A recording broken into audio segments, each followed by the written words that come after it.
an examination of STEM components by Stephanie Adkins with a focus on science. Introducing STEM. What is STEM? The acronym STEM stands for S, science, T, technology, E, engineering, M, mathematics.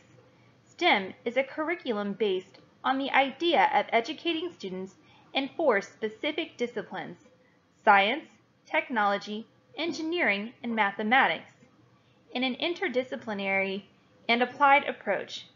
Rather than teaching the 4 disciplines as separate and discrete subjects, STEM integrates them into a cohesive learning process based on real-world applications. STEM teaches students to problem solve and use each area to help them do so. It encourages students to think outside of what they may have been told and to be creative and innovative. Here, you will find some of the characteristics for each element from the acronym STEM. Science requires observation, identifying, describing, and experimenting.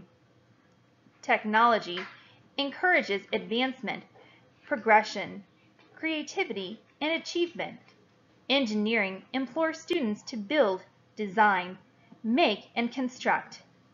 Math puts measuring, formulating, quantifying, and computing into real-world situations and practice. This is just a brief introduction into STEM. Why is STEM important? STEM is important because of what it stands for: science, technology, engineering, and mathematics. All of these things are an important part of the future growth of the economy in the U.S. Learning how to use STEM early on to solve problems will help today's students solve the problems of tomorrow.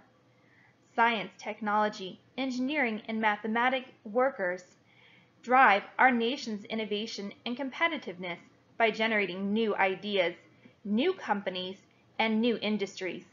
Over the past 10 years, growth in STEM jobs was 3 times as fast as growth in non-STEM jobs.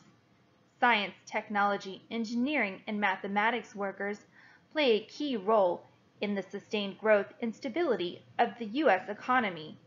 In 2010, there were 7.6 million STEM workers in the United States, representing about 1 in 18 workers. STEM occupations are projected to grow by 17% overall from 2008 to 2018, compared to 9.8% growth for non-STEM occupations. STEM workers command higher wages, earning 26% more than their non-STEM counterparts. More than 2/3 of STEM workers have at least a college degree, compared to less than 1/3 of non-STEM workers.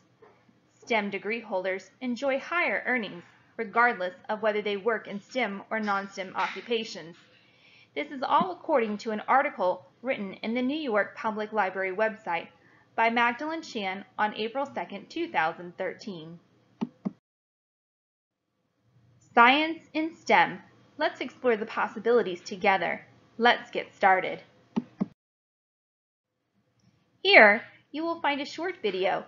When you click on this STEM image giving a brief explanation about what STEM is with a focus on science. So let's take a closer look at science in STEM. In many ways, a STEM lesson can seem like a science lesson or an experiment, and in many ways they can be, considering that most science experiments are hands-on and inquiry-based. STEM lessons run very parallel to the science experiments that most of us are used to. One significant difference in STEM lessons versus a traditional science experiment is that science is combined with math, based on engineering, and has technology woven throughout. Science in STEM focuses on real-world problems that make the lesson relevant and interesting to students. Students are encouraged to actively participate in their science experiments. This can mean that they engineer their experiment or change certain elements or variables of the experiment to test ideas they may have. In this way, and many others, science in STEM is very hands-on. The science lessons that you observe in STEM purposely make math an important part of the lesson. This shows students that math has real-life application. Science lessons in STEM will also leave opportunities for multiple right answers. The whole idea is for students to be innovators and explore the world around them in new and different ways. They should be making discoveries and collaborating together to learn about the world around them. Here, you will find a science experiment that can be included in STEM lessons that teach students about the water cycle. The activity is called Mini Water Cycle in a Bag and is designed to allow students to see the water cycle up close and make observations. Here you will find a list of materials needed to perform the experiment and step-by-step instructions to carry the experiment out. The science behind it. This is an explanation behind the science of the experiment. Students will be led to discover that the Earth has a finite amount of water and how the Earth solves this problem. Students can journal their findings and questions they may have. The teacher can also pose questions for the students to think on or collaborate together to see if they can come up with possible explanations to the questions. And because I believe in always having a backup plan for experiments, I also included a video of the experiment. Everything that happens with an experiment is a learning experience, but to make sure that some of the key points are hit, having a video or some other backup plan ready, such as a previously performed experiment ready on standby, is not a bad idea. After all, what can't happen usually does in life. Connection to other STEM components. This experiment can be connected to other STEM elements in many ways. First, it is built on engineering. The students design their experiment, and if they choose to, some of them can change elements of their experiment to provide variables and more learning opportunities to question and learn about the water cycle. Next, the experiment can involve technology by showing an introductory video on the water cycle.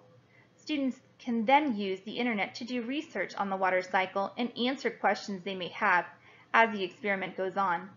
The internet should not be used in place of the experiment and group discussions or collaboration, but to help with understanding and to inspire new thoughts and ideas. Finally, mathematics will be used in measuring and setting up the experiment, and also in the observations made throughout. Students can graph results and also time them as well. Teachers and students can work together to come up with new and creative ways to include each component of STEM. STEM is, after all, always changing, learning, innovating, and inspiring. Thank you for watching my Components of STEM presentation with a focus on science. I hope you enjoyed it.